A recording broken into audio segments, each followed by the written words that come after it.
that religions are boxes with four walls and a top and a bottom, and we're stuck inside and choose your box or you're born into your box and that's it. They're all different ways of getting into the same stream. Different languages, different books, different types of stories, different ways of worship. God is infinite. God is boundless. Why try to create borders and boundaries? Why try to say, well, this doesn't fit in my new box?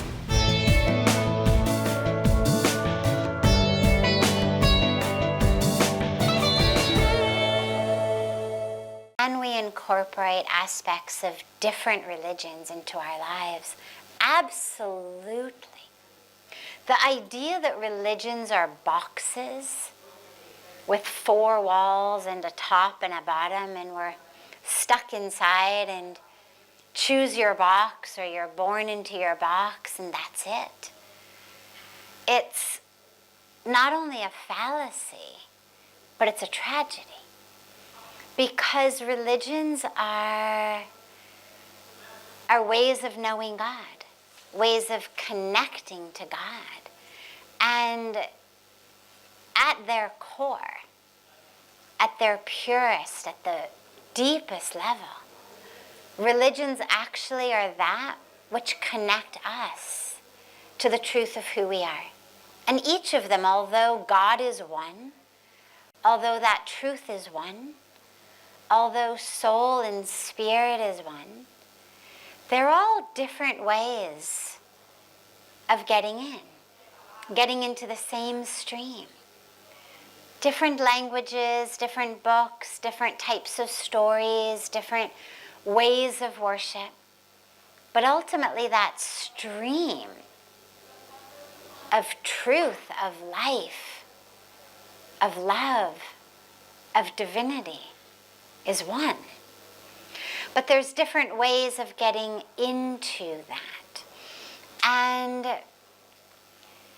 so yes, the first part is, of course, absolutely you can incorporate different aspects. I know many people who incorporate different aspects of their religion, of different religions. Particularly this tends to happen with people who are born in the West, born into a Judeo-Christian tradition, either as Jewish or as Christian, but who feel very deeply touched and inspired by either the Hindu tradition or the Buddhist tradition, or maybe both.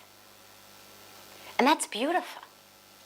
And there's no reason that one must give up one in order to have another. You know, I share very frequently, actually, that on a personal level, for me, I was raised in a Jewish family. I was raised in the Jewish religion and always felt very, very deeply connected to the Jewish people, to the Jewish history, to the culture. But the way that it was spoken about and taught and practiced in the community that I was raised in was much more about the community and the culture than about God. So when I came to India and I stood on the banks of Ganga in a place that was undeniably Hindu, in the midst of a ceremony, the Arati ceremony that is a Hindu ceremony, and I experienced God, it fell right into a place that had been not yet occupied.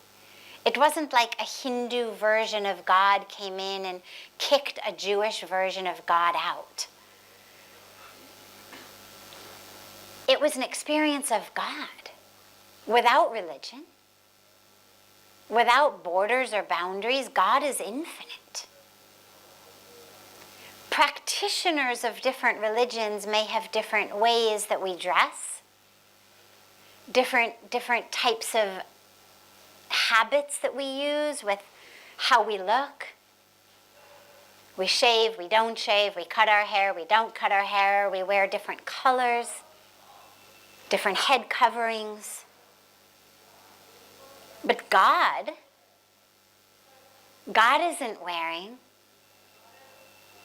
orange robes or a yarmulke or having a beard or having a bald head. God is infinite. And so, of course, in different traditions we have different practices. But God is infinite. So for me, that experience of God just filled a place that up until that moment had been not filled. But it didn't kick anything out. And that's been really the same experience that I've heard so many people share who have adopted aspects of particularly Eastern traditions, Hinduism, Buddhism, into their Judeo-Christian life. So I would say, since God is infinite and God is boundless, why try to create borders and boundaries? Why try to say, well, this doesn't fit in my new box? That was my old box. Let's go boxless in our own minds. Doesn't matter what path we walk. Most of us walk the path we were born into. Not all of us. Some of us find a new path.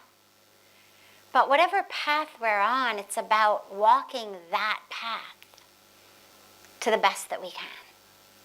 And then with regard to the idea of, can I embrace Sanatan Dharma? Of course you can. Sanatan Dharma doesn't mean convert to our box. Sanatan Dharma, the Sanskrit traditional way of referring to what we call Hinduism, literally means an eternal way of life. Sanatan means eternal. Dharma is, well, it's more than a way of life, but for the moment we'll say a way of life. A way of embodying righteousness, integrity, our core being, the truth of who we are. So it's an eternal way of embodying the truth of who we are, of experiencing the truth of who we are, of being the truth of who we are, living the truth of who we are. And that truth, there's not a Hindu way you are, and a Muslim way you are, and a Jewish and Christian way you are. The way you are is just divine. So, yes, by all means, sure, embrace Sanatan Dharma. But don't feel like that means you have to abandon or cut yourself out from wherever you were before. Just allow your experience of the divine to keep expanding and expanding and expanding.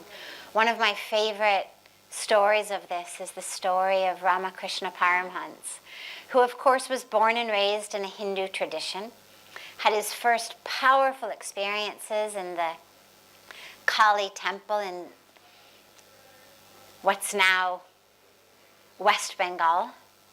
But after he had those experiences, he thought, well, there's other traditions. And he then started diving into other religions to see, can he experience the same God through this path of Christianity, through this path of Islam? And he found that, yes, of course he could. So as our sages and our mystics and our rishis and our saints tell us, the paths all take you to the same place.